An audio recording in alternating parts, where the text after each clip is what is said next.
In 1989, Lois and I were at loose ends in California and decided to live in the Northwest for a while.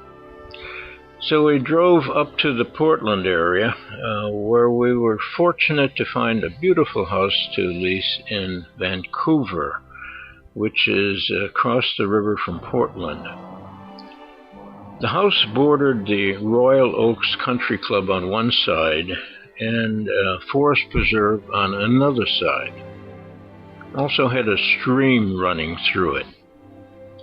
And with Lois's great talent for decorating and my talent for picture hanging and lawn mowing, we enjoyed a pleasant year in that house and also had fun exploring the Northwest. And that backyard would have made a great vegetable garden. And this is looking up from the creek to the back of the house.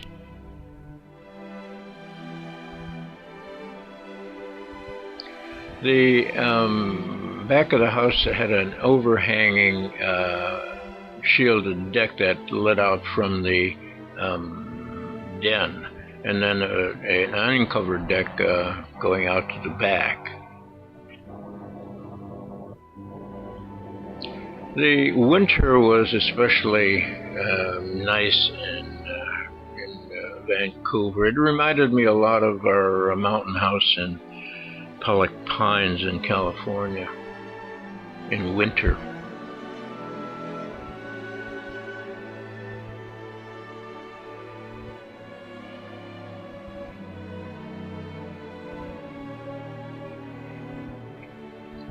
One of my small pleasures was to go down to the creek in the evening and feed the ducks.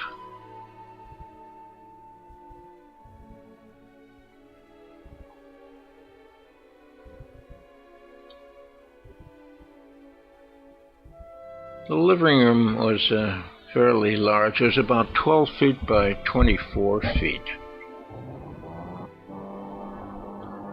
And the living room picture window overlooked the creek and into the golf course.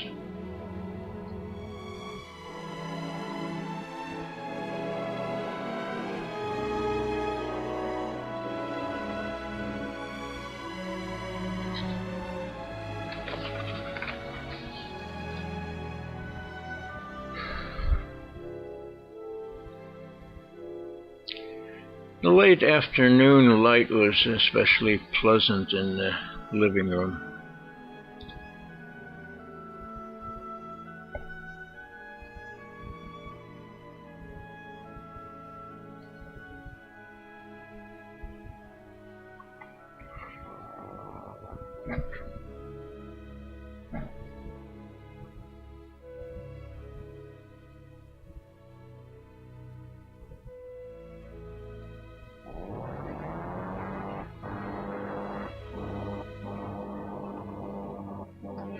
This is the breakfast area in the kitchen.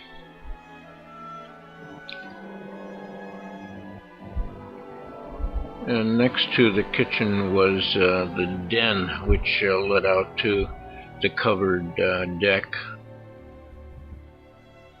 Oh, and here is Lois looking very pensive in the den, probably thinking fondly of her loving husband.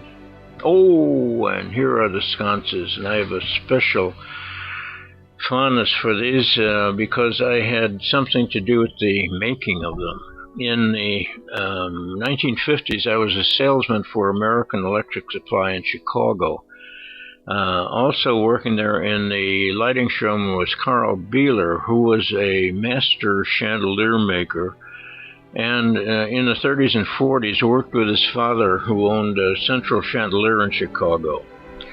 Central made many of the fixtures that went into Chicago's theaters.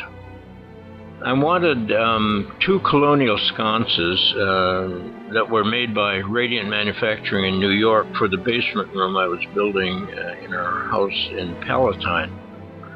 And Carl knew the manufacturer quite well and suggested that we get the rough castings and unfinished parts from them and we could finish them ourselves with the equipment he still had from Central Chandelier. And over a period of about 5 evenings in his father's basement in Chicago, we polished, etched black, copper-plated, and finished the parts to a beautiful antique finish.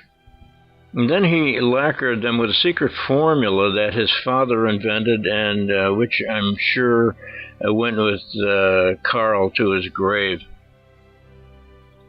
54 years later, they look as good as new.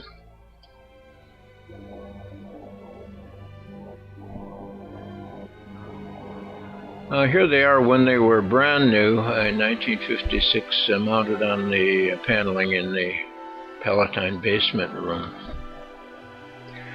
And here you can see them in color, and they mounted in the basement room. And the fireplace in this picture was built by Dave Johnson, Lois's stepfather, who was a carpenter foreman for Ragnar Benson Builders in Chicago. And Dave was building a new factory for the A.B. Dick Company in Des Plaines, and he saved all of the great pine lumber from the crating of the A.B. Dick equipment that was installed in the new plant. So I hitched up a trailer and hauled all the lumber back to Palatine, where I tongue and grooved it, sanded it, stained and varnished it, and made a paneled room from it. Incidentally, the round oak table in the foreground was given to me by a friend that said his mother had it in Iowa about 1850. It's still being used as a dining room table by my daughter in Rochester, New York.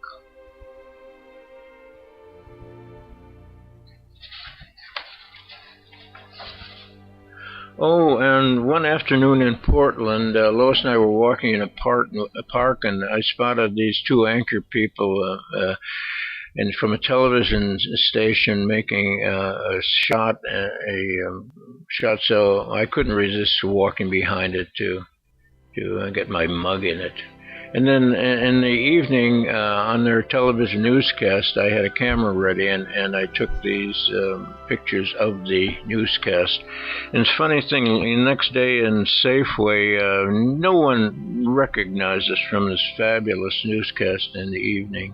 I'm greatly surprised. Oh! And the harpsichord. I made this harpsichord in the basement of our house in San Francisco in 1964 during my Bach period. I bought the basic parts for the harpsichord from Zuckerman in New York City and got the New England cherry lumber for the rest of it from McBeath Lumber in San Francisco and Berkeley.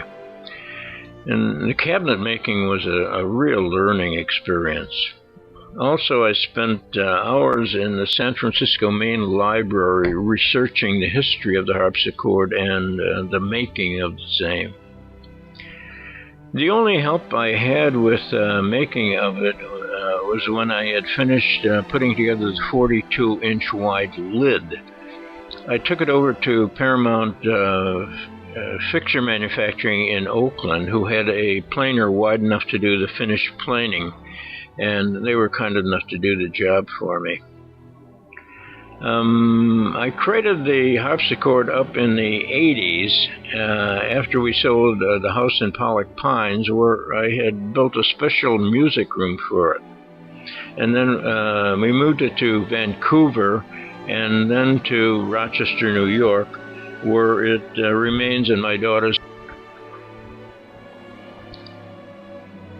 Here's a shot in the afternoon from the deck looking into the golf course, and then the same positioning in the evening as the ducks would enter upstream and glide past the house into the forest.